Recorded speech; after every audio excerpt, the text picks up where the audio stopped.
The Lives of the Saints by Father Alban Butler, June 23rd, Saint Mary of Oignies.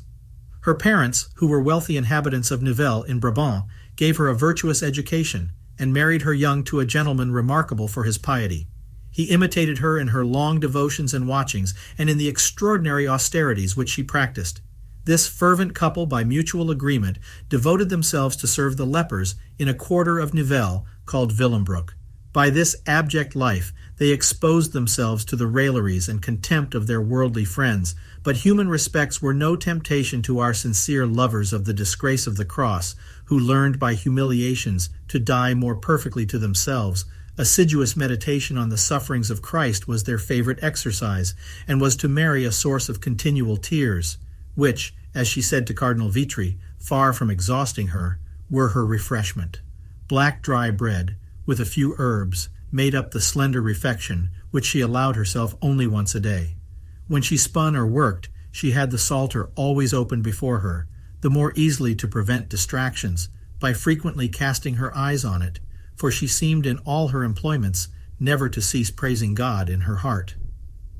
She made every year 2 pilgrimages to Our Lady's Church at Oignies, 2 miles from the place of her abode, and her devotion to the Mother of God was most tender and remarkable.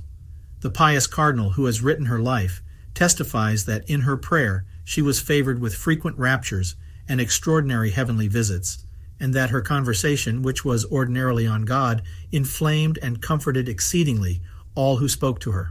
I know, says the same learned and pious author, that many will laugh at what I relate, but those who have received of God the like favors will believe and understand me.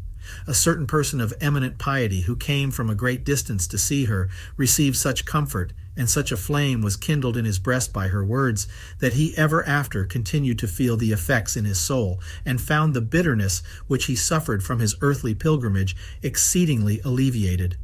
Another who rallied his companions for turning out of their way to visit the servant of God, and refused to go with them, being weary of waiting for them out of doors, at last went in to hasten them out, but was suddenly so struck at the sight of the saint's countenance, and on hearing her words full of unction and ardor, that his heart was that moment entirely changed. He melted into tears, and after staying a long time to hear her heavenly discourses, could scarce be drawn from her company. The saint on several occasions showed that she had received from God the spirit of prophecy, and was endued with an eminent gift of spiritual knowledge and counsel. These graces she obtained and preserved by her profound humility, by which she sincerely regarded herself as the outcast of the world, and unworthy to enjoy in any respect the rank of other creatures, and with confusion both thought and styled herself entirely ignorant in the paths of virtue. She was most watchful over her heart, that nothing might enter it but Jesus Christ, and what belonged to his love. I never heard her let fall one word, says our author, that savored of the spirit of this world, and she seasoned almost every sentence she spoke with the adorable name of Jesus.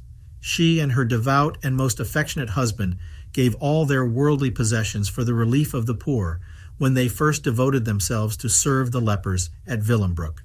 A few years before her death she left Willembroek, where visitants from Nivelles sometimes broke into her solitude, and settled near the church at Oignies, in a house belonging to a person of eminent virtue.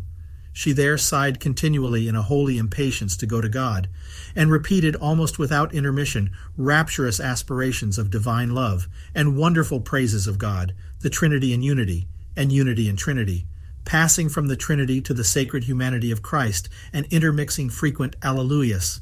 She approached most frequently the Holy Eucharist, in receiving which her countenance, through the ardor of love which inflamed her breast, seemed to dart forth rays of light. In her last sickness she was visited by the Archbishop of Toulouse, by the widow of the Duke of Louvain, who was then a devout Cistercian nun, and many other persons of distinction, who were all much edified by her saint-like deportment. She calmly resigned her soul into the hands of her Creator in 1213, being 33, others say 36 years old. Her relics are placed in a silver shrine behind the altar at Oignies, which is a monastery of regular canons in the Diocese of Namur. See her life, written by the devout Cardinal Jacques de Vitry, once a canon regular in that monastery, afterwards Bishop of Acon in Palestine, and lastly of Tusculum. He died at Rome in 1244, and has left us a history of the East, from the time of Mahomet, and some other works.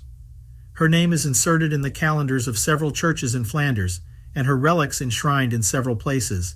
In some she has been honored with an office.